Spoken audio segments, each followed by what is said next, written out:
everyone. Welcome to Film Snobbery Live. I'm your host, Nic Baisley. Sorry for the little bit of a hiccup there. We have a fantastic show for you this week. I'm really excited. I want to remind everyone we do not have a show upcoming on July 4th because it's 4th of July, and who wants to work on 4th of July? So you'll have to get your excitement otherwise, and fireworks. That's probably the best way. Go see a movie. That's what I'm doing probably. So we have a really good show for you, a great show for you, an exciting show for you. We have a great guest. I've been actually wanting to talk to this gentleman for a little while because he has a business model, a business that's out there for independent films and filmmakers that is fairly unique and has a lot to offer those that are currently on the film festival circuit and those that are in search of more audience interaction and expanding your audience. And we're going to talk to him a little bit about that in a minute. His name is Benjamin Oberman, and he's the CEO, founder of Film Festival Flix. If you guys haven't heard about it, you guys should definitely check it out at filmfestivalflix.com. They have a slate of movies right now that they are showing theatrically. Kind of what they do is they bring that film festival experience to areas that don't necessarily have a film festival going on at the moment.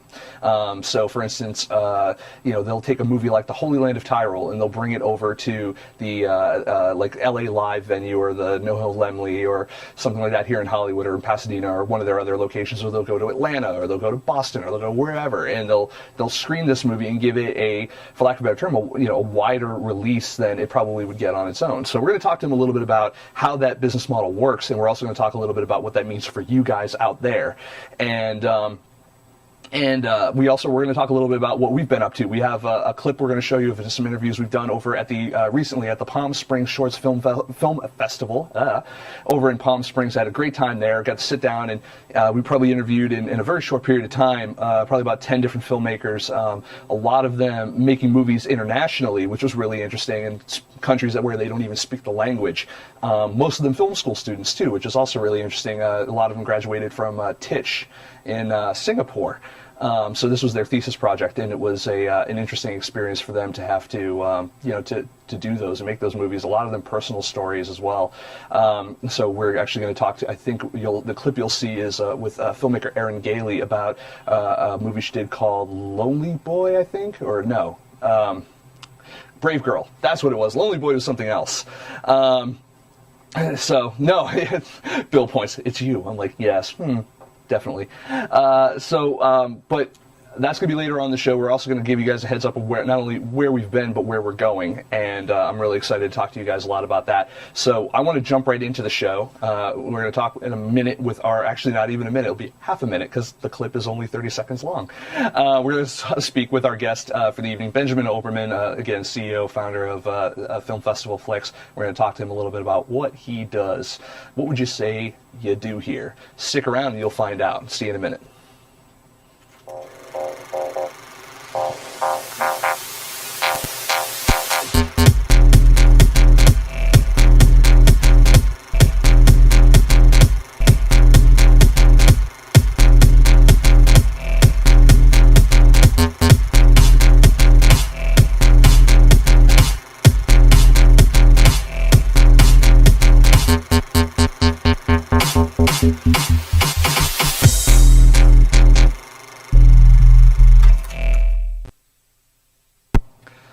All right, everyone, we're back, and I'm here joined by Benjamin Oberman. How you doing, sir?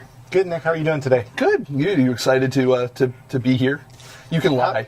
No, I am. It's like I first met you at Slam Dance two years ago. Yeah. And looking for a Wi-Fi hotspot, you saved the day, and you've been to some of our openings right when we first launched. Absolutely, yeah. And here we are. So I feel like you've gotten to be a part of the path as we grew this. And it's been interesting to see how you guys have grown and kind of how you've never really deviated from the model that you have, but you've definitely grown and you've picked a lot of different movies. I think the first movie I saw with you guys was A Secret Promise. Is that what it's called? Yeah, Secret Promise. Yeah, and that had Ione Skye in it and Talia Shire and some other people. And Ione was at the screening, and that was kind of cool for me. And just to see it was a nice general public screening.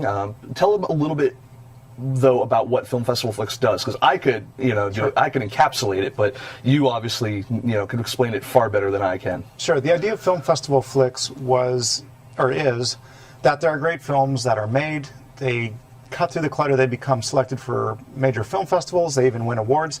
And then there was a gap that they were then, that was it. There was nothing that was taking them down to the wider audience. And so initially I said, well, look, I know people want these films. I know these great films exist. I'll bridge that gap. And when I got out there, I started saying, oh, I get why no one's buying these. It's because they're just great films. But without major stars, without best-selling novels, there's no cost-effective way to introduce them to an audience and help them break through.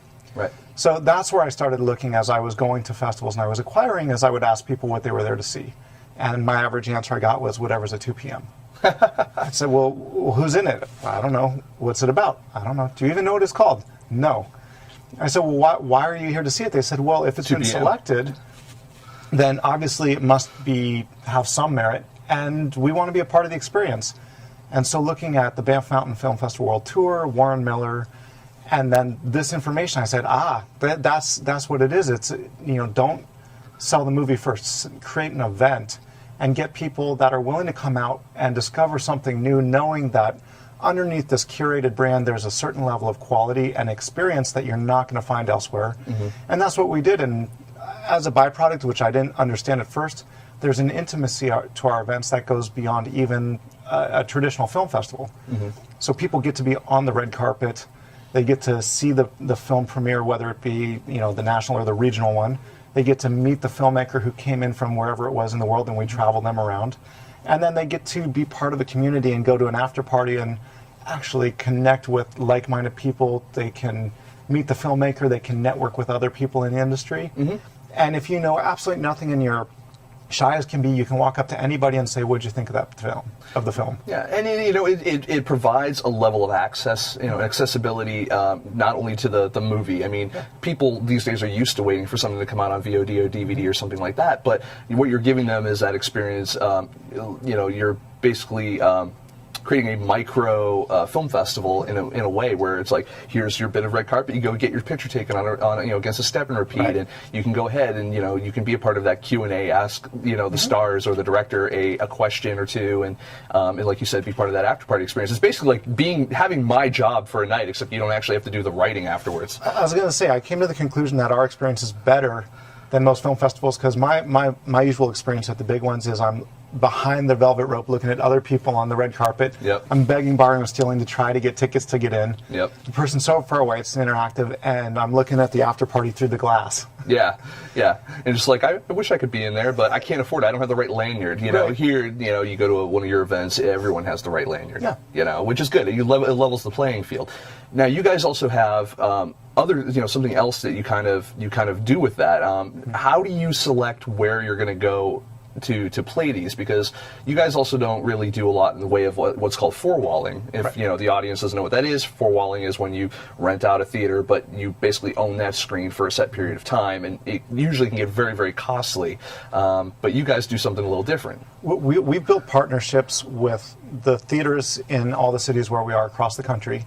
So part of the sell is we're bringing in a program that's going to solve their problem that Monday through Thursday night for theaters, there is not a lot of traffic. 70% of their business is Friday, Saturday, Sunday. So we're coming in and saying, we want to help you, but we need you to help us. And so in partnership, we're proving to them that we can bring in a unique event, we can fill their theaters, we can get more press and awareness and bring goodwill to their theater. And in exchange, they're being supportive of independent filmmakers and giving a theatrical release, whether it's wide or limited, to films that wouldn't have had this opportunity otherwise. And that what their partnership is allowing us to do on our digital site, but then on cable, internet, home video, and beyond, is it's giving increased value and awareness and helping build press and discovery, so that when these films hit all those other platforms, people know to look for them. And you guys actually have a program in place not only to just do this theatrical, but you are also doing DVD and VOD as well through. Yes. Is that through Film Festival Flix or Mousetrap Films? Mousetrap Films is the parent company. Right. Film Festival Flix became the brand and the platform. Gotcha. So it's all one company, but Film Festival Flix is our representation in theaters and online.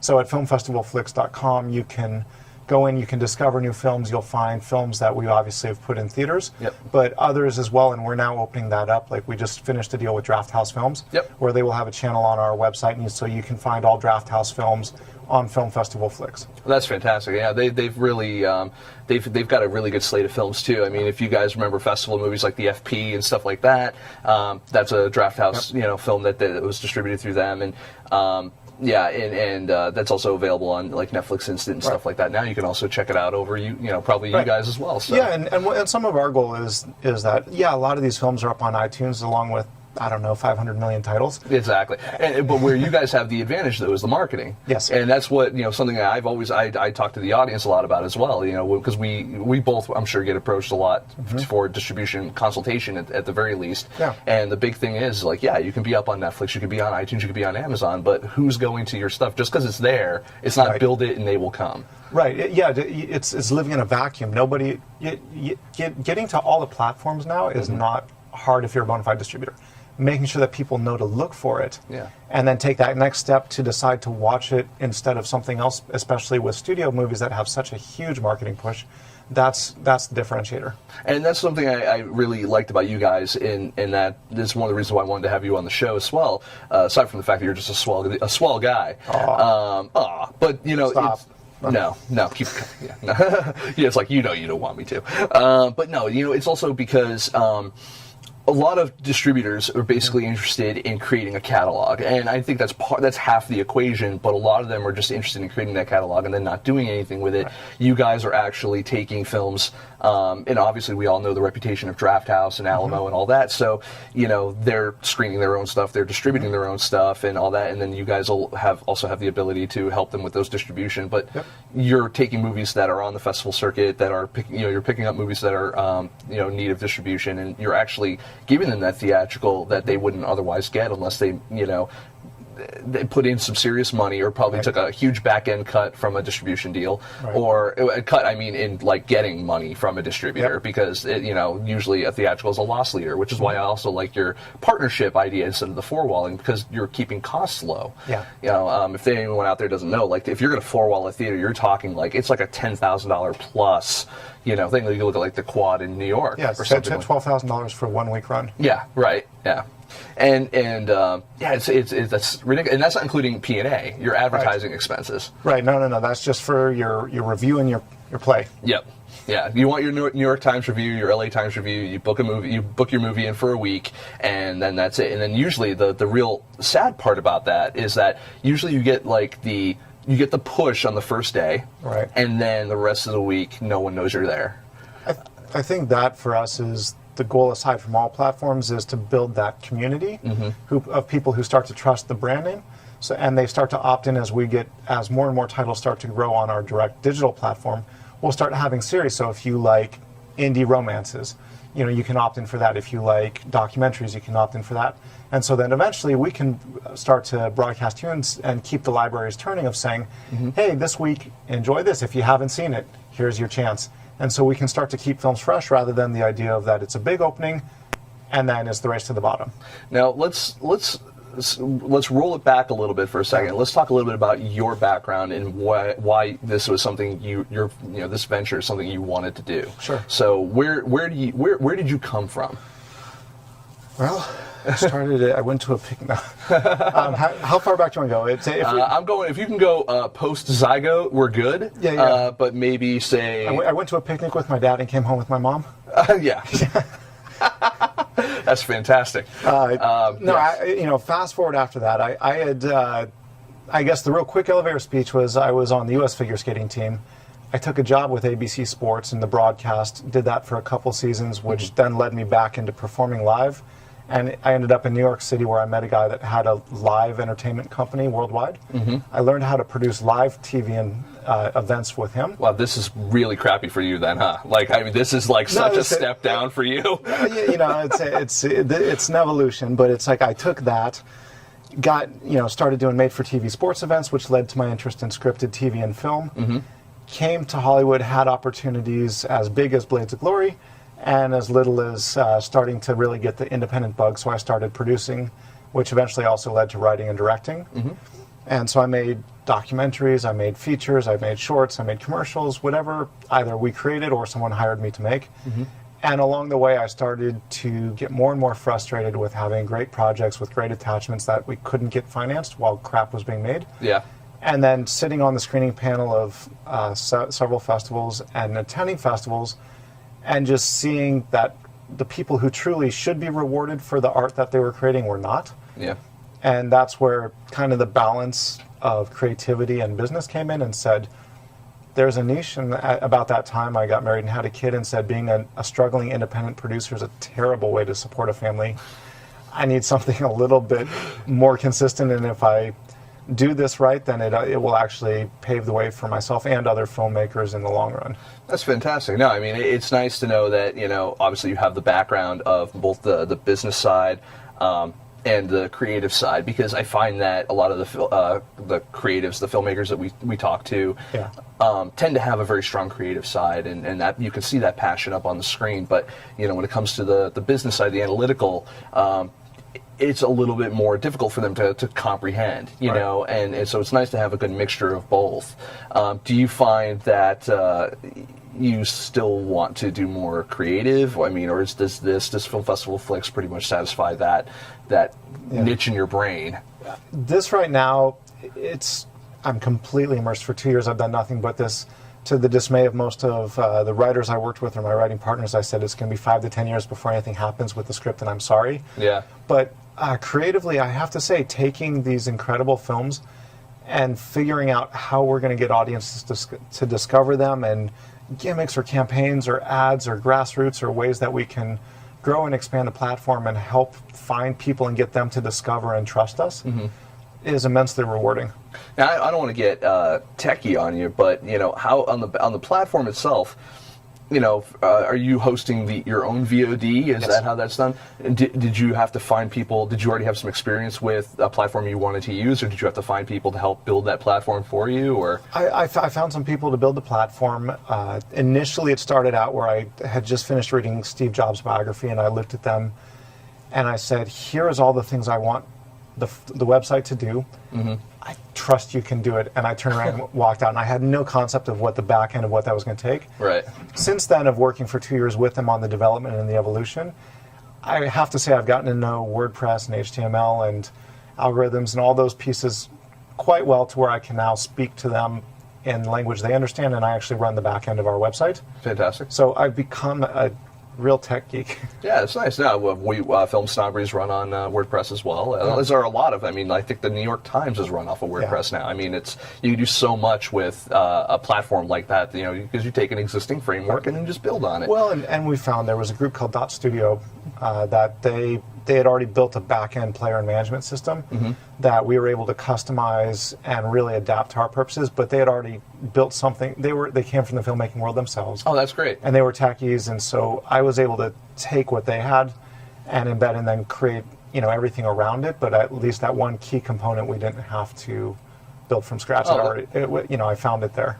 So what are some of the things that you guys are doing to drive traffic to these events? I mean, and are these one night only kind of things? Are you doing a week-long theatrical? It's city by city. Some of our theaters, like in Palm Springs and Kalamazoo, Michigan, automatically go for a week. Others, like LA, New York, Boston, they're likely, with our main events, to be one-night events. Right. Now, what happens, though, is like in LA, we keep adding venues, and so pretty soon you're going to have 5 nights in sequence, but they might be moving around the city. Right. And then we do have a relationship here in LA for select films, which I think that relationship's actually going to grow to a monthly, week-long event where there'll be Film Festival Flix every single month, where whether it's one film played 16 times a week or 3 films played, 5 to 6 times each. Right. That's coming. We also have a partnership with Spectacast, which I call it like VOD for theaters, but it's kind of that they're like a delivery platform where they can encode through cable boxes to 600 theaters, and they can say, "Oh, I like this, I'll book this," or "We'd like to do a Film Festival Flix simulcast across the country." Oh, that's cool. And actually broadcast in high definition a Q&A live from one of our venues to as many places we'll book it, so that we can try to leverage what we do and get more people engaged with the films and the filmmakers. Oh, that's fantastic. And has it been Now, because you're a distribution platform as well, have you found any resistance or any? What are some of the ways that you get filmmakers kind of to get on board with what you're doing? Is it stronger? Is it easier sell because you have the theatrical component, or is it because there's they see based on reputation or the push you guys are making? It's a combination. I get three things. It's like the theatrical is the exciting part. Telling them that they're going to travel. For foreign filmmakers, they are ecstatic. The chance to come to the U.S., the chance to connect with an audience and be discovered and build a relationship, they get it. Mm-hmm. U.S. filmmakers, it seems to be hit and miss. On one hand, there's the group that really understand this social media space and this I want to touch you, I want to connect, I want to know why I should care about your work. Right. And they happily will travel and they will show up anywhere. They'll shake hands, they'll give hugs, they'll talk, they'll leave a city with the audience saying, when's your next film, please tell me. Right. And then there's the other part where they think because their film got bought that they've now made it and they don't have to do anything. And sometimes it doesn't even believe me. It doesn't take their film just getting bought. Sometimes I run into that problem when I have people sometimes on the show or even at film festivals. They feel that we got accepted, so the festival has a venue, so they'll just handle that. And it's but again, I think that's also part of the creative versus analytical mind of them maybe not knowing how to do it properly. And I'm consulting with some filmmakers right now on their film festival circuit, and it's having the conversation with them is really interesting to see from their perspective of what they feel they need to do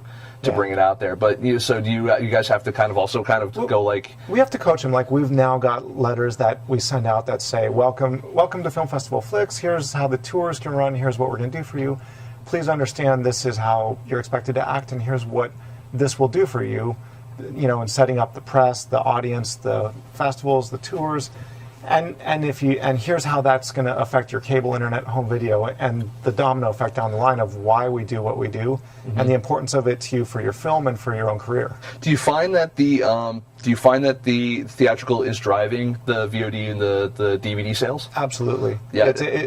Putting it in theaters and the amount of press we get completely changes the way that the film is received, the folder placement, the promotion, the license value. It's exponentially different than if you were to go straight to VOD, even if you then try to put out a traditional campaign to let people know. So it's working with that, but we have teams in every city where we have a presence that I had one gentleman today who's one of our theater owners tell me that he works with tons of distributors and nobody's doing grassroots like we are. No, they'll do their thing in the paper and maybe a radio spot. Right. And that's really about it. And the postcards are posters. Your typical, deliverables type of deal. Right. Do you want to go ahead and take a quick question from the audience? We got a couple. Question for Ben. We have Amy's not here right now, but our intern Caitlin is actually taking the questions. Make sure you tell me who it is that asked the question, because then I don't know how to credit them. It's John? All right. So Bill says, John off, question for Ben. What's the best way to protect yourself to make sure you don't get screwed at festivals? And, yeah. I would say the best way, I think there's a lot of ways you can get screwed, but the best thing is think about if someone comes up and they make you an offer and they're trying to pressure you, don't give into it. Like, anybody that insists you have to sign there, absolutely not. Say, I'm very interested, thank you so much, I'm going to have my attorney, my advisor, my agent, somebody review this, because that's the best way you can protect yourself is read every contract, every point. Don't, read every single thing all the way through, word for word, and anything you don't understand, ask for clarification. Anything that sounds vague or general, that's a bad thing. You don't want it left up to interpretation. I've seen contracts where the guy, they'll put in there like, oh, this is only a 5-year contract, but if they don't, which is great for the most part, because most contracts are 15, 20 years plus, but this contract had in there a little thing, it was like, oh, and if we don't break our contract, it automatically renews in perpetuity. Right. And I was like, wait a minute. And there's other little language caveats like that you'll run into. It's really crazy. You never know who you're going to talk to. Everybody's worth talking to. You always want to act as if this person could be worth something, but at the end of the day, just gather everything. Don't make any decisions while you're there unless, look, if Fox Searchlight and the Weinsteins come and they're throwing 7 figures at you, then Take that deal. Yeah. You know, then look at it and get, if you don't have good representation, they'll find you quickly. Yeah. You'll be all of a sudden be like, I think I'll sign this, and the person will already be sitting next to you, like, Right. and you'll be like, hello, and my name is. Right. But may that happen to you. Yeah, totally right. We have another question. I'm guessing this one's going to be from John as well, because he said, any plans to expand Film Festival Flix to Boston? Yes. Yes. We will be opening in Boston with Emerson University, I believe, around October. Oh, that's fantastic. Yeah, the Emerson Mafia. They'll like you guys. Oh, yeah. Yeah, big, strong Emerson presence out here in LA as well. Yeah, actually, our director of acquisitions is an Emerson grad. Oh, fantastic. So. Oh, cool. All right, let's see. Another one. Which side do you find more rewarding, creative or the business? I guess it depends on rewarding and which way you look at, either your pocket or your brain. I think it's a combination, but there's creativity in doing the business. Mm-hmm. So the challenge of solving an issue, which on the business side is both creatively with marketing, but also business-wise, is how do you structure a model where everybody wins? Right. Is that important for you? Like to create a? I mean, I know that the right answer to say on camera on that is basically to say yes. I mean, it's important to find a way in which everyone wins, but how do you really make it worthwhile to not only Film Festival Flix as a business model, but really make it so that the filmmaker can walk away with something that is as substantial as any other distribution deal Sure. that they would probably want to take? We've got several models that we work with, and we position, and we'll explain like numbers of why we think what's stronger, but we leave it, the model's up to them. But the goal, I tell people, it's like at the end of the day, we'll get it everywhere, we'll make sure it's known. The market will eventually decide how financially successful the film is, but that's not the only way to model success. Part of it is also that, look, you made a film, you got into a festival, maybe you won awards, you now got distribution. Oh, you got theatrical distribution. You got it in more than 10 major markets. You were introduced to people. How you leverage that, whether it makes money or not, we've had 4 of our filmmakers took the U.S. theatrical. We got a slew of emails from investors in their home country asking what we were doing. One gentleman out of South Africa got five films financed and got an opportunity to co-direct with Robert Rodriguez. Wow. And he was a second-time filmmaker at 27 years old when we found his picture.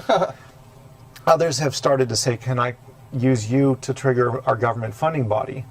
And so there's lots of ways to measure success. So we look at it as the win-win for the filmmaker is, of course, yeah, I hope that we do so well that I can make you tons of money back. Right. But second to that is I want to, you've proven what you're capable of, you've proven your work. I want to introduce you directly to an audience that feels like you're now a part of their family, and they're going to track and follow what you do so that I can set you up for success for the next film that you make, or the one after that, and the one after that. And it's nice too, because I mean the worst case scenario in something of this case in distribution, Yeah. Aside from getting completely screwed, but like the worst case scenario in which you win is that you at least say, oh, I got distribution, and like you said, it triggers a domino effect of other people recognize that you got distribution, so now you have other opportunities that open up because of that. And you know, it's interesting because you guys, the types of movies you pick are really eclectic. I mean, The Holy Land of Tyrol is a fantastic film that, you know, it's a foreign film. Yep. You have The Athlete, and you have We've got The Wedding Party, which is a Australian romantic comedy. Yep. We did Unconditional Love, which was a British psycho romance. And that one just screened. That was last month, right? No, that was 2 months ago. That was 2 months ago. And then we just did Love, Sex, and Misconnections. That's last the one I was thinking of. Yeah, which was Eric Kizak's directorial debut after being the editor on Bruno, the Dictator, and Role Models. And it's like, he and his friends got together and they did a Kickstarter campaign. Mm-hmm. And they put together this little group. It's like, it was a very unique Q&A because literally the writer had cast every single role before Eric ever got involved. So how many directors get attached to a film that they don't have any say on the casting? Right. No, that's true. Well, unless I guess you're big budget Hollywood, and it's kind of, you have your casting directors that pretty much like, no, to green light this, you're having this person in it. Right. Yeah. Right. But there's still a little bit of. But yeah. So let's talk about Kickstarter and crowdfunding for a second. Now, do you guys look at these projects as well? Do you follow anything like that to see, like, where they're getting traction? Because that's audience building from that's grassroots. Right. So they're building an audience from the get-go, and then you kind of see if they've got made, and then do they hit the festival circuit? Do you try to take advantage of that in any type of marketing way? We track, and to the extent that if people let us know. Right. But at the end of the day, I'm not looking at popularity so much as I'm looking at quality films. Mm-hmm. And the reason for that is that we are 100% about repeat business. If I put out a very popular piece of crap, mm-hmm. then I'm going to piss off a lot of people who felt like I wasted their time and money. Right. And now they won't look to our site for the next one, or they won't come to our live event for the next one. Whereas if I always hold a standard of excellence, within reasons of that, I'm not going to waste your time or money. Right. And you have a great experience, then you'll be back. And you'll trust us because, money aside, films are still the most cost-effective form of entertainment. Time is the one thing none of us have enough of. This is true. I mean, and that's what you're fighting for, too, is you're fighting for not only entertainment dollar, but your eyeballs. If, that time of, okay, are they either going to be spending their time on Netflix or on Amazon, or are they going to come to a theater and have an experience? And I think that's really where Film Festival Flix succeeds, is you're creating these mini events, that they unless you are buying a fairly large size ticket to a theater, and really that VIP ticket experience, mm-hmm. They're not going to get a chance to experience that level. And we, even at the major festivals, mm-hmm. I'm sure you've experienced it. Oh yeah, they're still crap. They're still crap. Yeah. So you've spent all that money and you might have not seen the quality that you were expecting to see. Yeah. Let me just double check to see if we have more questions here. Let's see. Question for Ben. We're creative or business and why? The one I just asked, and the next was John. Okay, last one. All right. So let's go with. All right. So distribution. So I want to talk about distribution for a second in terms of you have the theatrical. Why did it make sense for you guys to also decide to actually, I mean, you could have just said, contacted filmmakers directly and said, hey, we would just want to screen your film, mm-hmm. and, we want to create these partnerships that, we're doing something regular, a screening series, so to speak. Why was it important for you guys to also do it as a distribution platform and company? And yes, that is the end of the question. Sure. There's a business reason and a creative reason. Perfect. The business reason is that there's no way that you could take the financial risk on the theatrical component without having it crossed against all media. Right. The creative reason is because when you start splitting apart your rights, everything gets mucked up and there's no overall strategy and there's nobody controlling it. So we don't do everything, but we work with partners that are experts in their respective fields. Mm-hmm. And together as companies that are doing this every single day, we can come up with a unified strategy where we actually control the folder placement, the release dates, the marketing. All of us pull our resources and we can have an overall greater effect for the film, mm-hmm. because it's the only thing we do and all of us can benefit it, versus when we've tried to allow films to be cut out, it just becomes a disaster because certain companies, they don't want to play well together. They have their own ideas. They get they don't want to share secrets. The filmmakers sometimes don't understand what they were giving away or the controls, and sometimes those things cross over because there's influence. And so that's where I think it was important for us to basically. I had this discussion with Scott Glossman, who founded Gather. Gather, yep. And it's great system, great program. But Scott and I have always talked he's like, no. He's like, because you take all rights, you're at odds with the filmmaker. I said, absolutely not. And so we were sitting in Cannes. I said, look, you're Bill Gates and I'm Steve Jobs. Right. You believe in an open source where everybody brings in their component and the user gets to choose how they put it together. I believe in a closed system where we're controlling a vertically integrated system where it all fits within our film festival universe. Right. I said, at the end of the day, there's merit in both sides, and how you apply it, there's going to be success and there's going to be challenges to both. But I think that's the different way that it can be approached. I think that from a filmmaker's point of view, I think it all comes down to what you are able to, how you work each system. Yes. So for me, and actually I'm glad you brought that up. I mean, for anyone who doesn't know, I'm an ex-engineer. Mm-hmm. So networking engineer specifically. So when it comes to building, working within a Windows or a Mac platform, it was a great analogy because Windows platforms are great for people who are, I think, slightly familiar with filmmaking, but you do have to piece certain things together, which is if you are building your VOD platform, you're building your theatrical, you're building this and that, you can build a system where, you have control, but at the same time, and it's open source, like you said, you have that control, but there's more work to it, and there is a little bit of there's more management versus, which is where if you don't have a strong business side or analytical side, I think that can really hurt you. But if you can manage to network all those things together, you can create something that's very strong. I think in your case, where you're more Mac, where everything is integrated, like you said, you have vertical integration, where you guys probably have more control, but it's in the best interest of the end user, so to speak. I mean, imagine if you had to go try to find the right partner in every single platform and negotiate deals with each of them separately, and then tie them all together into a unified group. Yeah. It could be years before your film comes out if it's done effectively, whereas we already have that complete system built. You almost have, it's like the power of collective bargaining. Yeah, almost. And now when we talk about VOD, are people just getting the things back from on your site, or are they also available on other platforms? No, day and date, and actually moving pretty soon to pre-theatrical. As soon as we go up in theaters and on our site, you can find them on all your cable VOD platforms. So if you go to your on-demand on Comcast, Time Warner, any of those, you'll find our films there. You'll find them on iTunes, Xbox, PlayStation, Vudu, like all the internet platforms. Was it important for you guys to decide on day and date versus any type of windowing? Did that come from your frustration as a filmmaker in the distribution process, or did it just make better sense financially? It made sense because these are independent films. We don't have the ability to spend multiple campaigns for each of the windows. And so I really believe with today, everything that today this world offers, when I find something or anybody finds something that they really love, what they really connect, you have about 2 weeks where they're telling people about it. And so within those 2 weeks... It's the George Carlin thing. Like when someone dies, you got 2 weeks, and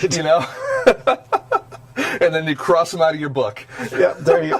That's fantastic. I told someone the other day, they at the last moment, they said they couldn't come to one of our events because they had a death in the family. I said, that person's dead. They won't know. Get your butt here. They'll wait. I said, the only excuse for missing our event is death in your immediate body. No, I agree with that. Or in my case, I have other excuses. But But no, I mean, it was important for us. It's like two parts with it. One was, as people leave the theater and they feel compelled to tell other people about it, or they hear about it through some channel, I want them to be able to find it immediately while it's still on their mind. Right. The second part of why I felt it was important to be everywhere is because to try to change people's buying patterns or their habits is very difficult. So you're already playing with a film that people don't know much about. So why make it any harder? It's like if you like to buy at iTunes, yeah, I'd rather you buy direct from us. It's better for the filmmaker. It's better for everybody because there's not as many people in the middle. No middleman, yeah. But if that's where you like to buy your films, great. It's there. If you like to watch it on your TV and you don't understand that you can connect your computer with a HDMI cable and watch it the same, great. Buy it where you like to.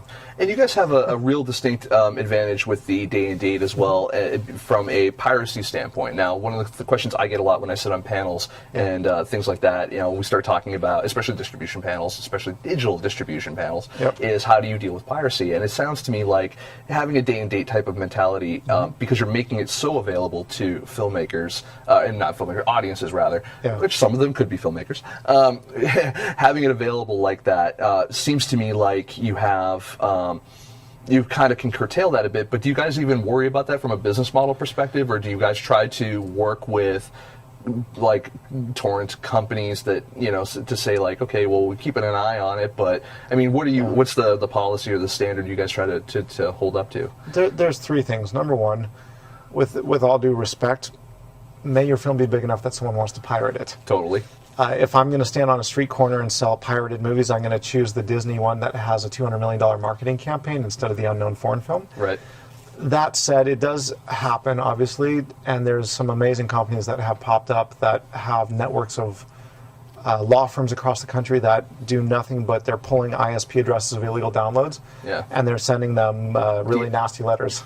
Yeah, and then there's the whole, was it DMCA? Possibly, but like this group, I mean, they're actually collecting money, and they're getting a lot of money collected back on piracy. So it's not the catch-all, but I think day and date helps. I think just the nature of that the kind of audience who loves independent film is not necessarily the kind of audience that's really into buying pirated films or doing the pirating. Interesting. Do you try, when you guys are looking for movies, are you looking for current like what do you look for in a movie that you guys want to buy? Are you looking for a movie that's currently in on the festival circuit that is winning any specific type of awards? Like, are you looking at audience choice? Are you just looking for the best of the fest ostensibly, or I watch the film first, and I look at when it was made and what festivals it went to and any awards it won second, because I don't want to be influenced by what a jury thought or what an audience thought or a certain date. Like, so we watch it from the perspective of filmmakers. Like, it's like, do I care about the character? Right. Because if I don't care what happens. Second, am I engaged? Am I pulled into the story along the way? Do you keep me on the path and the journey, or do I start thinking of things I'd rather be doing with my life? Right. At the end of that, is the wrap-up, is it satisfying to where I'm pleased with the time I spent? Do I feel compelled to tell other people? Did you stir up something that really disturbed me that I have to have a discussion about? Right. And if I have all those components to where the experience makes me want to share it, come back, discuss it, moves me in some way, then I go back and I say, okay, great, now let's look at those other factors. And some of them, it turns out proportionally, a lot of them have won awards. Mm-hmm. They've been as old as 2007. Before HD, it starts to look dated, and that becomes challenging. But that aside, like, I had someone ask me why I took out a Lawrence Johnston's documentary Night, which was a 2007 Toronto pick. I said, because it was a great film and nobody's seen it in the U.S. That's true. Yeah, I remember when you guys were doing the campaign for that. But my only regret is that you guys do your stuff on a Thursday, usually in this area. We do Thursday night in North Hollywood, Wednesday night down at LA Live downtown. Okay, so actually the LA Live one now is easier for me to get to, so okay. I may actually be able to attend those a little bit more readily. But when you guys were doing them on Thursday, I'm here. Yeah, so right. But which was my excuse. But no, that's really great that you guys are offering. You guys are offering that exposure to not only to the filmmakers but to the audience as well. I mean, it's an alternative to going to see whatever big budget piece of garbage that might be out there. Because there's bad big movies too.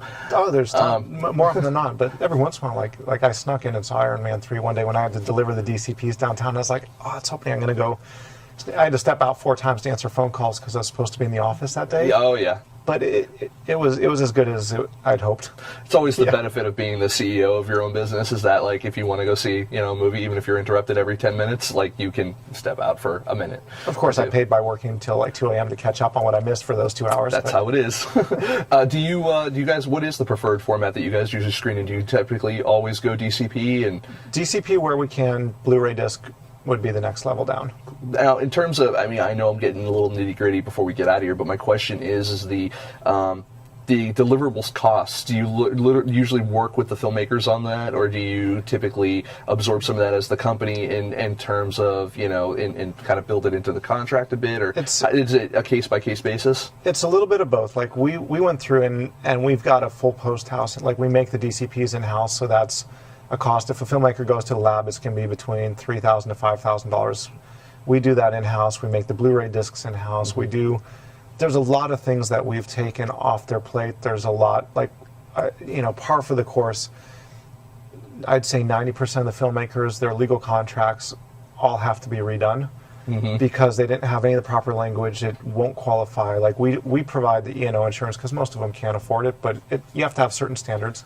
So we work with them, and it takes work on their part, but hopefully if they're smart, they're filing everything we give them because now they actually have a true legal package to set up their next film to do it correctly. Oh yeah, I mean, the deliverables on a movie, if you're not familiar on how those work, I mean, it is a complex process if you've never done it before. I mean, and complex in as much as, like, it's just involved. There's a lot to do. Like music cue sheets that a lot of people don't know about, is another big one. And it's the documentation for chain of title that's the kicker. But so the filmmaker, there is an element of, like, with music clearances, with getting your, digital files ready, like some of the basic things like your HD cam, that is upon them, because if they can't supply even the basic things, then now it's a good indication of how the rest of the relationship may be as well. And you're now talking about really that they should be going out and getting finishing funds, because we need the very basics. We can take it from there, and we'll take on a significant amount and save them cost, but we can't do everything. No, I understand that. No, I mean, and as a growing company as well, I mean, there are some risks that you could take on, but others I understand, because I mean, as a growing company myself, it's really tough to, decide where you want to put that dollar, because it's a risk everywhere you go. Well, and if you go over to Warner, Image, or Lionsgate, they'll hand you a list that's twice as long as ours and say you are responsible for 100% of it. Yep, absolutely. Now, where are you? What's next for Film Festival Flix? I mean, you have a new. You said you're opening up in October in Boston, which is fantastic. You just signed with Draft House Films. Signed with Draft House Films. We also signed with Specialty Films and the Video Project, which is they're all cause-related documentaries. Oh, that's great. So that's coming. Our expansion right now, we're in about a dozen cities. By the end of 2013, we'll be in 24 major markets across the country, and you can watch that expansion online. Digitally, it's like our website soon, in addition to the 17 titles and growing that we have, there'll be about 500 titles from various distribution partners that are going to be coming to the website. And our theatrical program will start to grow to have like a cause-related doc series, plus our main series, and in select cities, a late-night genre series, so that we can give that Midnight Madness sort of feel. Oh, great. We just finished a deal with Cinema, which is DirecTV channel 259. We're starting in the next month. There'll be a weekly Film Festival Flix program where one of our films will be presented on DirecTV. Oh, good. I like DirecTV. Yep. I'm not just saying that because they're not a sponsor, but I like them. Well, and we just signed a deal today finally with a cross promotional relationship with Shorts HD and Shorts TV. Oh yeah, I know those guys. So they'll help be promoting the audience for features, and with our short film program and competition, we'll be working together to premiere more of their short film winners and help give more exposure collectively to filmmakers. Great. And how are you guys working with the film festivals to be able to? I mean, do you guys just kind of show up, surreptitiously and kind of, approach filmmakers that way, or are you working with festivals to try to get them to help you guys pick up, some of the films that they're getting? Bill can speak to this quite well, because First Glance Film Festival is one of our partners. But we've started working with them in two capacities. One is that if we go into a city and there's a local film festival or film society, we invite them to be a cross-promotional partner and co-present every month, so that we can ideally keep their brand alive year-round and offer their members a little bit more bang for their buck. Conversely, we are very good at bringing in audiences who don't already know about independent film, but it's beneficial to us to tap into the audience who already cares about this. Sure. So we co-present, and that's good cross-promotional for both of us. We're now building affiliate channels so that festivals who have curated and done that initial legwork of finding these can promote to their audience, and if people are supportive of them, they can enjoy films, support the filmmakers, and support the festivals that really do need the funding to continue to provide the service they do. But there's a balance for them. Like, they can't necessarily say, I'm going to tell just you what the best films are for my festival, because there's lots of good distributors out there.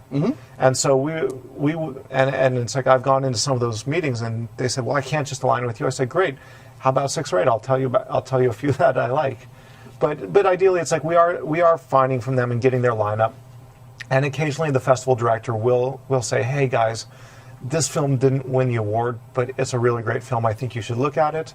And we're also positioning that the festivals, ideally, when people get in, would say, hey, congratulations, by the way, we have a partnership with Film Festival Flix. Would you like to be submitted, or you can submit directly to have your film considered?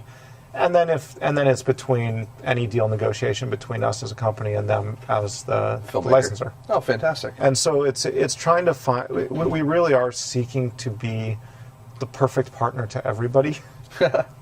No, and you try to satisfy all the different market spaces and all that kind of stuff where you guys are in, and it is tough. You're right. There's a lot of competition out there. The great news is that there's a lot of shitty competition out there. So sadly for filmmakers. No, absolutely. And I mean, that's my frustration, and that's why I do what I do, is to hopefully help connect filmmakers, not only audiences and other filmmakers, to good movies that are out there myself. I mean, as a film critic, but also helping direct them to companies like Film Festival Flix or other distributors that are out there that will give them a deal where they may actually have a chance. Right. You know what I mean? Because it's tough. I want to go ahead and I want to make sure we plug FilmFestivalFlix.com. If you guys have not gone there yet, check them out. Check out their selection of movies, which obviously, like we've just established, is growing.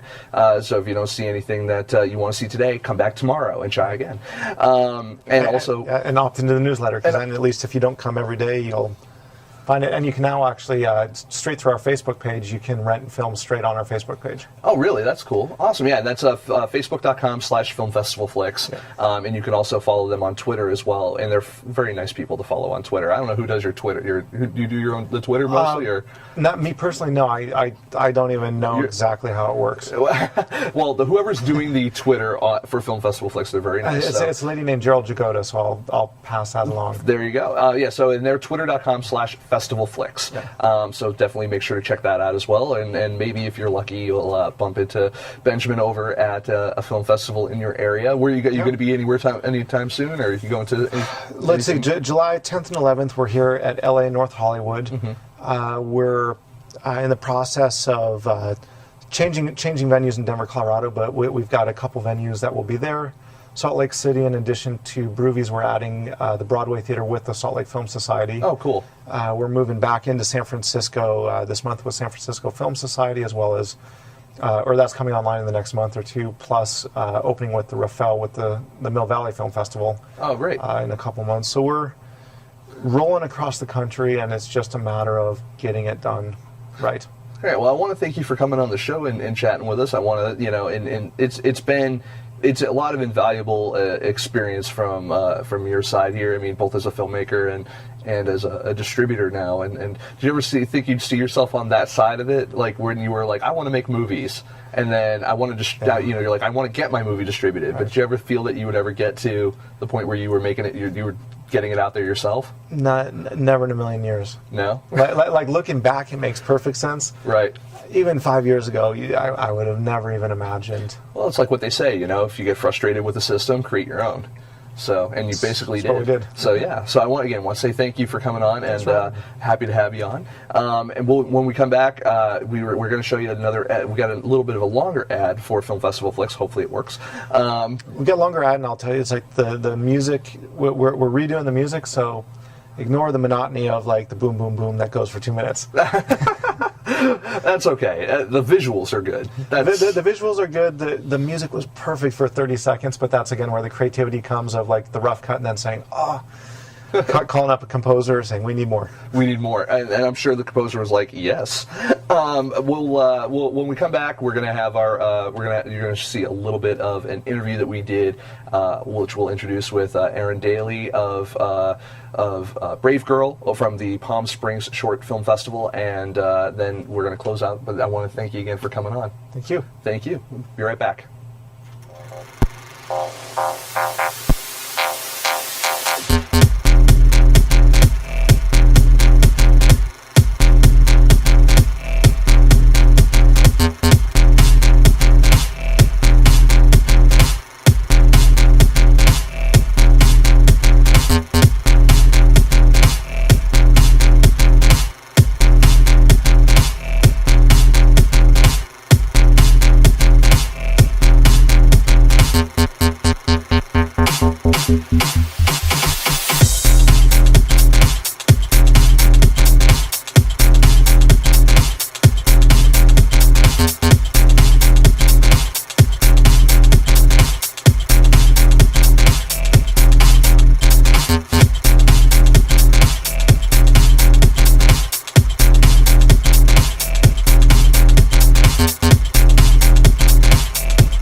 All right, everyone, we're back, and if you guys had any difficulty there watching the show live, we apologize, but sometimes the internet acts funky. But we were lucky enough recently, as you know, we've been at a slew of film festivals recently. We've been at Dances with Films. We've just got done with a stint at the Palm Springs Short Film Festival over in Palm Springs. And it was a really great time. I mean, we only went for a couple of days. I went for the opening night, and then we went for the one day just to scope out the film market, which is really great to see. I love seeing a film market for short films because a lot of short film distribution relies on it's just people acquiring catalog, and you're not seeing a lot of output. And it was great to see a lot of companies there that were looking to actually figure out a way to get these shorts out to the mass audience. So the one of the filmmakers we spoke to, her name is Erin Daly, and we were lucky enough to chat with her about her movie Brave Girl,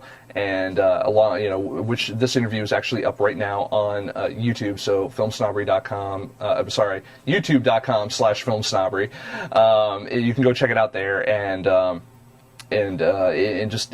check out the slew of other interviews that we have there from the various festivals and shows and everything we've done. I mean, there's a couple hundred shows up there, or shows or interviews or videos up there, so definitely check those out. I mean, if you are looking for an intensive master class on filmmaking, not from me necessarily, but from your peers, definitely go ahead and check out all of our interviews that we have up there, and subscribe while you're at it, because we're always adding new interviews as well. Check it out, and check out this interview with Erin, because she actually has a really interesting story for her film. We'll show you a clip now, and you can check out the rest over at, like we said, youtube.com/FilmSnobbery. And when we come back, we will close out the show and let you know where we're going from here. But stick around and watch and enjoy.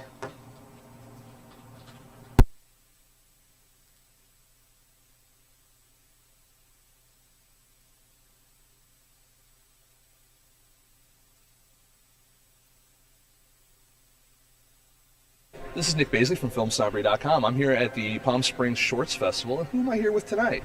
My name's Erin Daly. And what are you here with? My film's called Brave Girl. Brave Girl, what is Brave Girl about?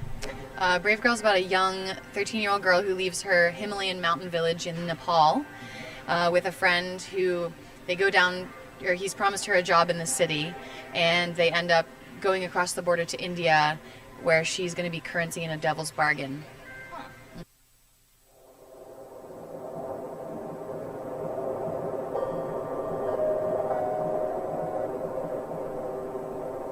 दिदीलाई एक्लै गाह्रो पर्छ के त्यही भएर मलाई एकजना स्याहार गर्ने मान्छे चाहियो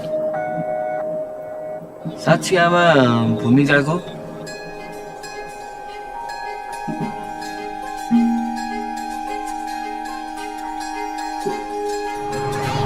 यो हल्लिरहेछ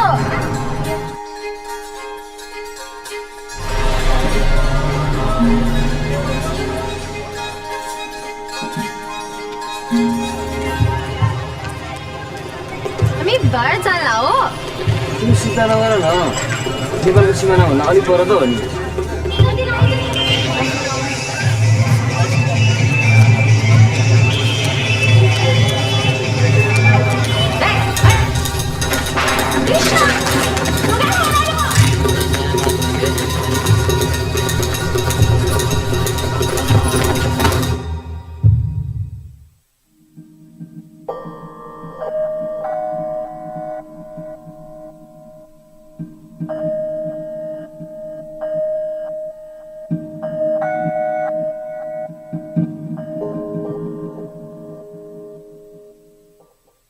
How in the world did you come up with this story?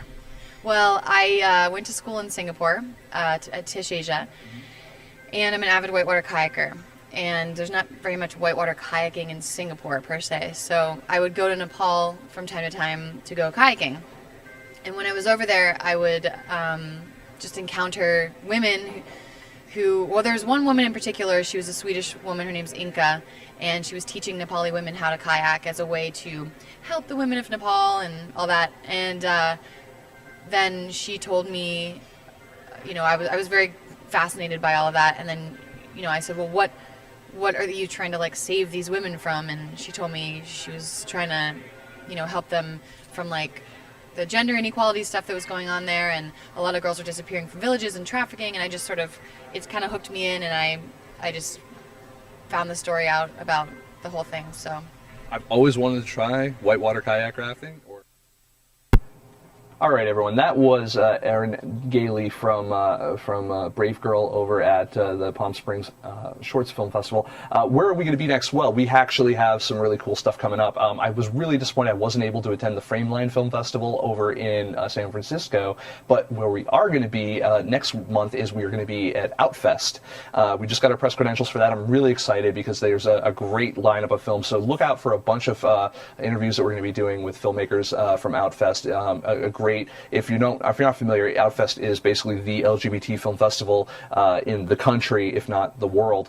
And they've got a lot of great films there, a lot of films that are underappreciated, underserved, mostly because a lot of them are viewed as being edgy or kind of very niche, or some people just don't like the LGBT kind of moniker because it is what it is. I really enjoy a lot of the movies that come out of that genre. I think a lot of it is imaginative storytelling and really interesting characters that kind of break molds and paradigms that we're already seeing. So I'm really excited to be covering that film festival. We also have, where else we're going to be at. If you guys have never, if you're in the LA and if you've never gone to the short film nights over at the El Cid, I believe we're going to be there. You'll also see me over at the new member night over at the Film Independent as well. So we're going to be doing some stuff there. You can also go ahead and check us out if you are a curator at a film festival programmer and you want to have us attend your festival. We are definitely available always for panels, interviews, to conduct interviews with your official selections, and anything like that. We're more than happy to give you a hand there. We can always discuss it. You can always email us directly over at admin@filmsnobbery.com. We're basically already done for the evening. I definitely want to thank our big sponsor here. I want to thank Hot Pixel Post Production for obviously giving us the space as they do every week to shoot here. If you guys are looking for a fantastic cut, color, finish post house, audio, color, the whole 9 yards. I mean, it's they're really great people. They've got really great talent that work here as well. Some of the best in the industry, and the great news is they all love indie films, so you guys are able to get what would normally cost you studio budget level quality out of, you get it for a significant discount. I say that not just because I'm sitting in their office, but because I've seen them work, and I've been privy to watching them work, and it is a really great experience to see. I want to, if you guys don't know, if you guys don't believe me, you guys go check out movies like Mile and a Half that just won Best Documentary, Audience Choice Best Documentary over at Dances with Films. Paul Osborne's Favor was also colored here. It was just played at Phoenix Film Festival, Dances with Films, and the Waterfront Film Festival in Michigan. They also, let's see, what else did they work on recently? Oh, Tribeca official selection, Farrah Goes Bang. And that's just a small, off the top of my head, handful. So I want to thank Hot Pixel Post Production for providing us some space and some, promotional consideration to shoot our stuff here. It's a really great opportunity, and a great opportunity for you filmmakers to get in bed with them as well. I also want to thank our good sponsor, Sony Creative Digital, Sony Creative Software. They make Sony Vegas Pro 12. They're at now. I'm still stuck at 11 because I don't have a 64-bit system to upgrade, but their software is what I learned to edit on, and it is fantastic software. If you are a PC person like I am, versus the Mac person, and you like saving a couple dollars, Sony Vegas is the way to go. Not only is their stuff a lot easier to use and learn, I find, than Final Cut or Premiere, you're getting professional grade quality editing software at a fraction of the cost. So definitely check that out as well. Also, even if you don't intend to edit on Sony Vegas Pro, if you do buy the Sony Vegas Pro suite, you get bundled with it DVD Architect. Now, DVD Architect allows you to master not only DVDs but Blu-ray as well. And here's the thing: if you are going to use any type of Blu-ray mastering software, and why wouldn't you use the one that's created by Sony? So, I mean, that kind of makes sense. So definitely check that out. It's worth the price of admission just for that piece of software itself. If you don't want to use any of their, editing, or if you already have editing or other mastering tools, but you want to maybe use their audio software or soundtrack software, they've got some great other software that they provide as well. You can go check it out. I think it's Sony Creative Software, SonyCreativeDigital.com. You can just Google it, and they've got some. They've got a really great range of products that. The prices on them are fantastic, as opposed to the what you're normally paying for things like Pro Tools or Final Cut or Premiere. So definitely check them out. I mean, it's worth a look if you are a filmmaker working on a budget. So that brings us pretty much to the end of the show. Bill, did I miss anything this time? No? Hooray! All right. So I think I think we did good. I'm looking forward to. We got a few great shows coming up again. I want to mention that we will not be doing a show on July 4th because basically no one will watch. So hopefully everyone does have a good 4th of July. Do we have a show in between now and then? I think we might. No, maybe. All right, we'll figure it out. I don't know where I am half the time. So, but I want to thank everyone who watched. I want to thank everyone who asked questions in the chat room. I want to remind everyone that you can ask us questions during every show, either on Twitter and Facebook or in the chat room, and we'll read them aloud on the show if we have time. I want to thank everyone who did watch. I want to thank our guest, Benjamin Oberman. I want to thank everyone who is working on the show, obviously, this week, and we have a nice full house today. It's kind of nice. It's about as close as I'll ever get to a live studio audience. So I want to thank everyone, and we'll see you guys next week. So, bye.